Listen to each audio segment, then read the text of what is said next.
ఓం శాంతి 7-10-2023 మధురమైన పిల్లలు, బుద్ధిని అటూ ఇటూ భ్రమింపజేసేందుకు బదులుగా తండ్రిని పైన ఇంట్లో స్మృతి చేయండి. దూర దూరాల వరకు బుద్ధిని తీసుకువెళ్ళండి. దీనినే స్మృతి యాత్ర అనంటారు. ప్రశ్న: ఏ పిల్లలైతే సత్యమైన హృదయంతో తండ్రిని స్మృతి చేస్తారో వారి గుర్తులేమిటి? జవాబు: 1. సత్యమైన హృదయంతో స్మృతి చేసే పిల్లల ద్వారా ఎప్పుడూ ఎటువంటి వికర్మలు జరగవు. వారి ద్వారా తండ్రిని నిందింపజేసే కర్మలేవీ జరగవు. వారి మేనర్స్ చాలా బాగుంటాయి. 2. వారు భోజనం చేసేటప్పుడు కూడా స్మృతిలో ఉంటారు. నిద్ర నుండి కూడా సమయానికి స్వతహాగానే మెలకువ వస్తుంది. వారు చాలా సహనశీలురుగా, చాలా మధురంగా ఉంటారు. వారు తండ్రి నుండి ఏ విషయాన్ని దాచిపెట్టరు. పాట: మా తీర్థం అతీతమైనది. ఓం శాంతి. తండ్రి కూర్చుని పిల్లలకు అర్థం చేయిస్తారు. కొందరు నిరాకార తండ్రి అని భావిస్తారు, కొందరు సాకార తండ్రి అని భావిస్తారు, కొందరు తల్లి తండ్రి అని భావిస్తారు. ఈ తల్లి తండ్రి అర్థం చేయించినా కూడా తల్లి వేరు మరియు తండ్రి వేరు అవుతారు. ఒకవేళ నిరాకారుడు అర్థం చేయిస్తే నిరాకారుడు వేరవుతారు, సాకారుడు వేరవుతారు. కాని ఇది అర్థం చేయించేవారు తండ్రి. దైహిక తీర్థయాత్రలు మరియు ఆత్మిక తీర్థయాత్రలు ఉన్నాయని పిల్లలైన మీకు మాత్రమే తెలుసు. ఆ దైహిక తీర్థయాత్రలు అర్ధకల్పం ఉంటాయి. ఒకవేళ అవి జన్మ జన్మాంతరాల నుండి కొనసాగుతూ వచ్చాయని చెప్తే అవి ప్రారంభం నుండి కొనసాగుతూ వచ్చాయని, అనాది అని భావిస్తారు. కాని అది వాస్తవం కాదు. అందుకే అర్ధకల్పం నుండి కొనసాగుతూ వచ్చాయని చెప్తారు. ఇప్పుడు తండ్రి వచ్చి ఈ తీర్థయాత్రల రహస్యాన్ని అర్థం చేయించారు. మన్మనాభవ అనగా ఆత్మిక తీర్థయాత్ర. తప్పకుండా ఆత్మలకే అర్థం చేయిస్తారు మరియు అర్థం చేయించేవారు పరంపిత. ఇంకెవ్వరూ అర్థం చేయించలేరు. ప్రతి ఒక్కరూ తమ తమ ధర్మస్థాపకుల యొక్క తీర్థాలకు వెళ్తారు. ఇది కూడా అర్ధకల్పం యొక్క ఆచారం. అందరూ తీర్థయాత్రలకు వెళ్తారు, కాని ఆ స్థానాలు ఎవరికీ సద్గతినివ్వలేవు. వారంతట వారే గడియ గడియ తీర్థయాత్రలకు వెళ్తూ ఉంటారు. అమర్నాథ్, బద్రీనాథ్ వైపుకు ప్రతి సంవత్సరం తీర్థయాత్రలు చేయడానికి వెళ్తారు మరియు 4 ధామాలను చుట్టి వస్తారు. ఇప్పుడు ఈ ఆత్మిక తీర్థయాత్ర గురించి కేవలం మీకు మాత్రమే తెలుసు. ఆత్మిక పరంపిత అర్థం చేయించారు. మన్మనాభవ. దైహిక తీర్థయాత్రలన్నింటినీ వదిలేయండి, నన్ను స్మృతి చేయండి. అప్పుడు మీరు సత్యాతి సత్యమైన స్వర్గంలోకి వెళ్తారు. యాత్ర అనగా రావడం, వెళ్లడం. అదైతే ఇప్పుడే జరుగుతుంది. సత్యుగంలో యాత్రలుండవు. మీరు సదాకాలం కొరకు స్వర్గాశ్రమంలోకి వెళ్లి కూర్చుంటారు. ఇక్కడైతే కేవలం ఆ పేరును పెడతారు కాని వాస్తవానికి స్వర్గాశ్రమం ఇక్కడ ఉండదు. స్వర్గాశ్రమమని సత్యుగాన్నంటారు. నరకానికి పదాన్ని ఉపయోగించలేరు. నరకవాసులు నరకంలోనే ఉంటారు, స్వర్గవాసులు స్వర్గంలో ఉంటారు. ఇక్కడైతే స్థూలమైన ఆశ్రమాలకు వెళ్లి మళ్లీ తిరిగి వస్తారు. ఇదంతా అనంతమైన తండ్రి అర్థం చేయిస్తారు. వాస్తవానికి సత్యాతి సత్యమైన అనంతమైన గురువు ఒక్కరే. అనంతమైన తండ్రి కూడా ఒక్కరే.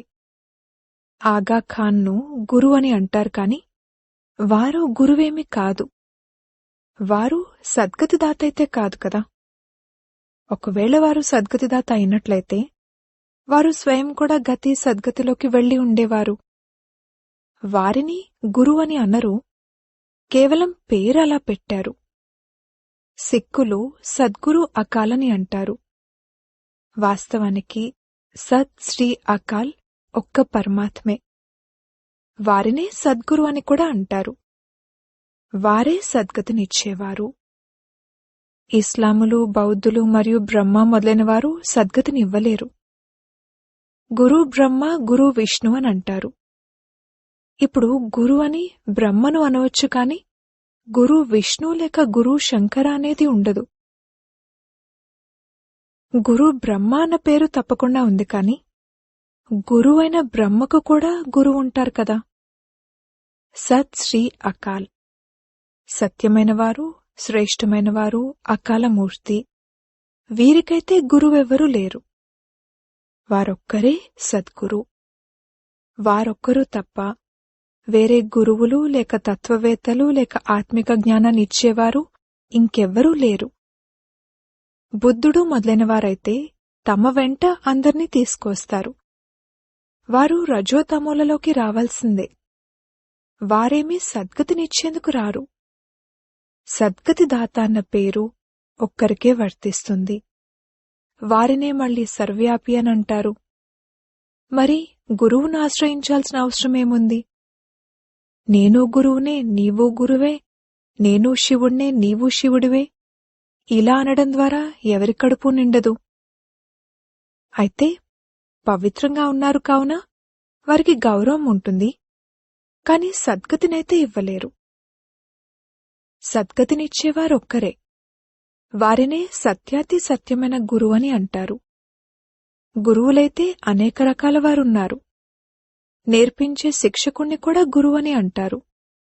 వీరు కూడా శిక్షకుడే. మాయతో యుద్ధం చేయడం నేర్పిస్తారు.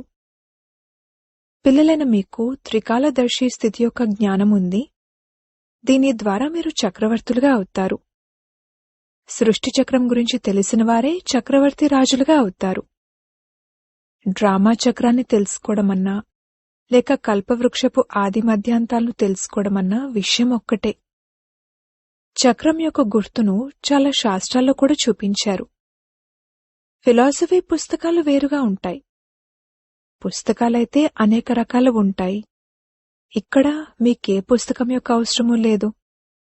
మీరు తండ్రి ఏదైతే నేర్పిస్తారో దాన్ని అర్థం చేసుకోవాలి. తండ్రి ఆస్తిపైనైతే పిల్లలందరికీ హక్కు ఉంటుంది, కాని స్వర్గంలో అందరికీ ఒకే రకమైన ఆస్తి ఉండదు. ఎవరైతే తండ్రికి చెందినవారుగా అయ్యారో రాజ్యం వారిదే. బాబా అని పిలిచినా, కొద్దిగా జ్ఞానాన్ని విన్నా వారు హక్కుదారులుగా అయిపోతారు, కాని నంబర్ వారుగా ఉంటారు. విశ్వమహారాజెక్కడా, ప్రజలు దాసదాసీలెక్కడా? ఈ మొత్తం రాజధాని అంతా స్థాపనవుతుంది. తండ్రికి చెందినవారుగా అవ్వడం ద్వారా స్వర్గ వారసత్వం తప్పకుండా లభిస్తుంది. వారసత్వం తండ్రి నుండి లభిస్తుంది. ఇవి కొత్త విషయాలైన కారణంగా మనుషులు అర్థం చేసుకోరు. తండ్రి అర్థం చేయిస్తారు. సత్యుగంలో వికారాలుండవు. మాయే లేనప్పుడు ఇక వికారాలు ఎక్కడి నుండి వస్తాయి? మాయారాజ్యం ద్వాపరం నుండి ప్రారంభమవుతుంది. ఇవి రావణుడి 5 సంకెళ్ళు. అక్కడ ఇవేవీ ఉండవు. ఎక్కువ చర్చించకూడదు. ఆ ప్రపంచమే సంపూర్ణ నిర్వికారి ప్రపంచం. ఇకపోతే పిల్లలు జన్మించడానికి, సింహాసనంపై కూర్చోడానికి, మహళ్ళు మొదలైనవి నిర్మించడానికి ఏవైతే ఆచార వ్యవహారాలుంటాయో అవి తప్పకుండా మంచిగానే ఉంటాయి, ఎందుకంటే అది స్వర్గం. తండ్రి అర్థం చేయిస్తారు. పిల్లలు, ఈ ఆత్మిక యాత్రలో మీరు నిరంతరం బుద్ధియోగాన్ని జోడించాలి. ఇది చాలా సహజం. భక్తి మార్గంలో కూడా ఉదయాన్నే లేస్తారు. జ్ఞాన మార్గంలో కూడా ఉదయాన్నే లేచి తండ్రిని స్మృతి చేయాలి. వేరే పుస్తకాలు మొదలైనవేవి చదవకూడదు. కేవలం నన్ను స్మృతి చేయండి అని తండ్రి అంటారు. ఎందుకంటే ఇప్పుడు చిన్న పెద్ద అందరి మృత్యువు ఎదురుగా నిలబడి ఉంది. మరణించే సమయంలో భగవంతుణ్ణి స్మరించమని చెప్తారు. అంత్యకాలంలో ఒకవేళ భగవంతుణ్ణి స్మరించకపోతే స్వర్గంలోకి వెళ్లలేరు. కావున తండ్రి కూడా మన్మనాభవ అని చెప్తారు. ఈ దేహాన్ని కూడా స్మృతి చేయకూడదు. ఆత్మనైన నేను పాత్రధారిని, శివ్ బాబా సంతానాన్ని. ఇది నిరంతరం స్మృతిలో ఉండాలి. భగవంతుణ్ణి స్మృతి చేయండి అని చిన్నపిల్లలకైతే చెప్పరు కదా.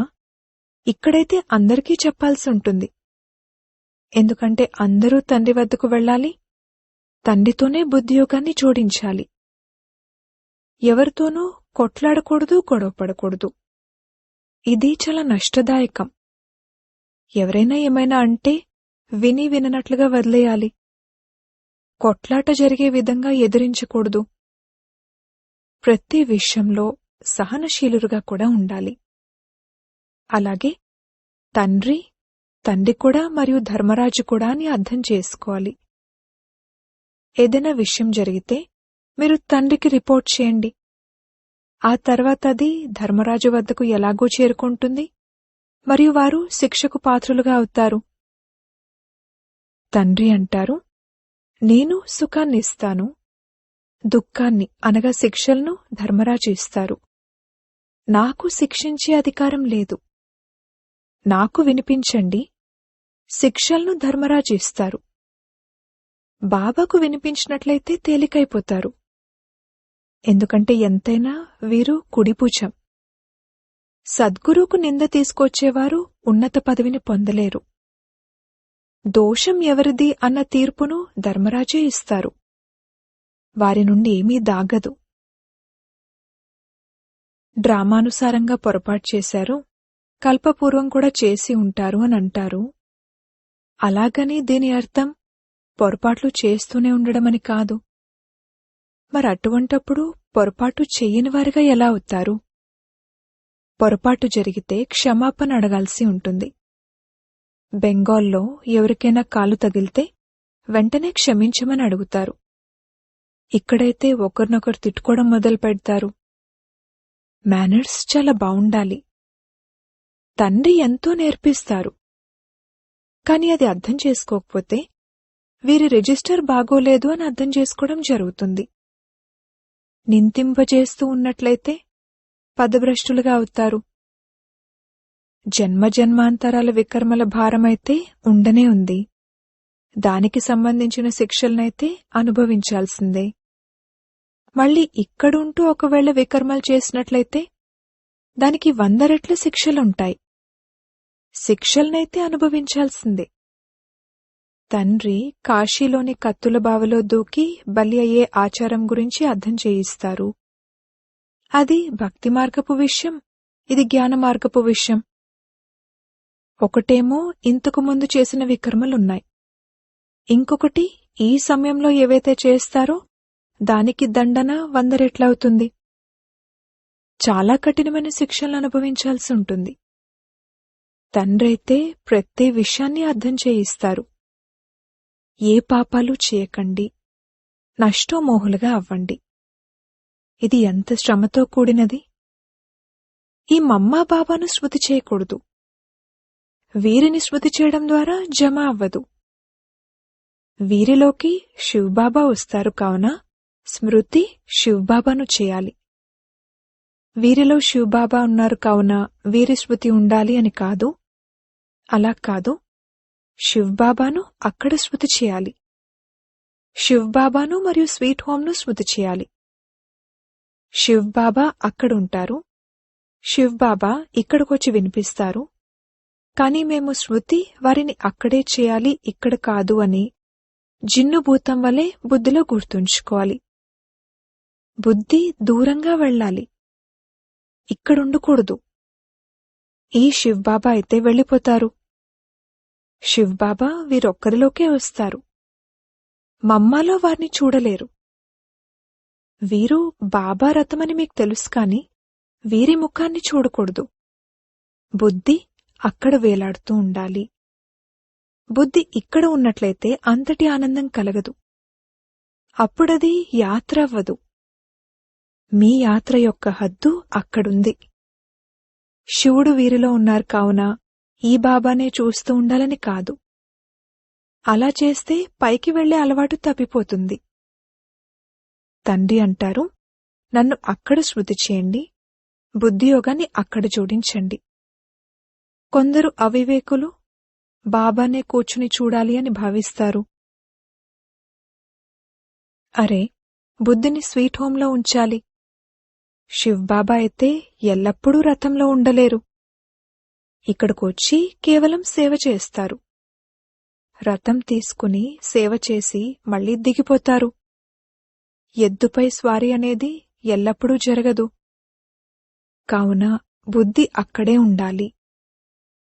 తండ్రి వస్తారు, మురళి వినిపించి వెళ్ళిపోతారు. వీరి బుద్ధి కూడా అక్కడే ఉంటుంది. మార్గాన్ని సరిగ్గా పట్టుకోవాలి, లేకపోతే గడియ గడియ పడిపోతారు. ఇంకా కొద్ది సమయమే ఉంది. వీరిలో శివ్బాబాయే లేకపోతే స్మృతి ఎందుకు చేస్తారు? మురళీనైతే వీరు కూడా వినిపించగలరు. వీరిలో ఒక్కోసారి ఉంటారు, ఒక్కోసారి ఉండరు, ఒక్కోసారి విశ్రాంతి తీసుకుంటారు. మీరు స్మృతి అక్కడ చెయ్యండి. అప్పుడప్పుడు బాబా ఆలోచిస్తారు, డ్రామానుసారంగా కల్పకృతం ఈ రోజున ఏ మురళినైతే వినిపించానో అదే మళ్లీ వినిపిస్తాను. మీరు కూడా ఇలా అనొచ్చు, కల్పకృతం తండ్రి నుండి ఎంతైతే వారసత్వాన్ని తీసుకున్నానో అంతే తీసుకుంటాను అని. శివ్బాబా పేరు తప్పకుండా తీసుకోవాలి, కాని అలా చేయడం ఎవరికీ రాదు. తండ్రి తప్పకుండా గుర్తుకు వస్తారు. తండ్రి పరిచయాన్నే ఇవ్వాలి. అంతేకాని కూర్చుని కేవలం ఇతన్నే చూస్తూ ఉండడం కాదు. శివ్బాబాను స్మృతి చేయండి, లేదంటే పాపాలు జరుగుతాయి అని బాబా అర్థం చేయించారు.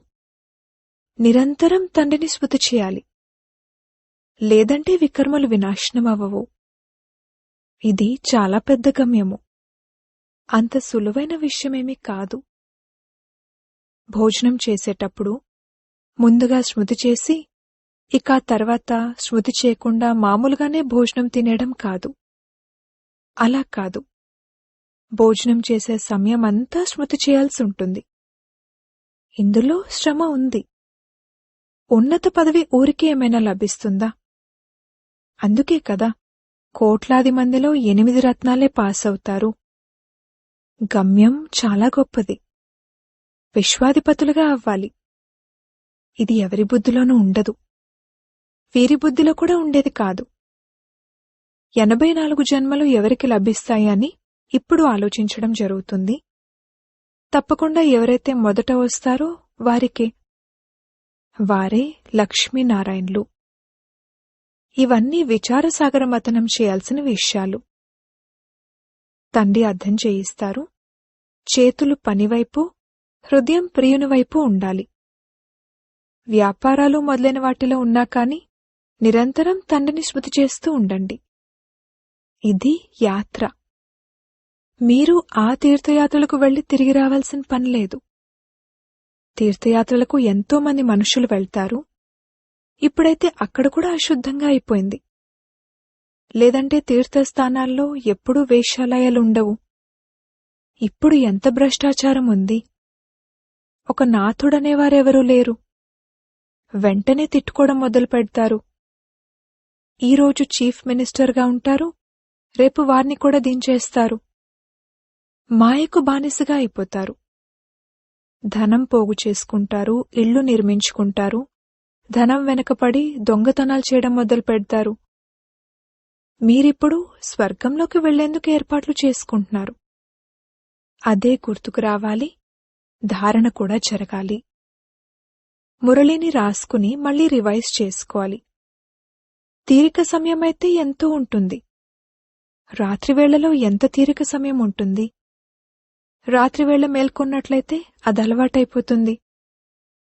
ఎవరైతే సత్యాతి సత్యంగా బాబాను స్మృతి చేసేవారుంటారో వారి కనులు వాటంతటవే తెరుచుకుంటాయి.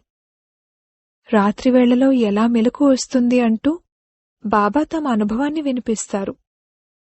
ఈ రోజుల్లోనైతే నిద్ర పట్టడం కోసమని ఎంతో పురుషార్థం చేస్తారు. స్థూలమైన పనులు చేయడం ద్వారా కూడా శరీరానికి అలసట కలుగుతుంది. బాబా రథం కూడా చూడండి, ఎంత పాతది.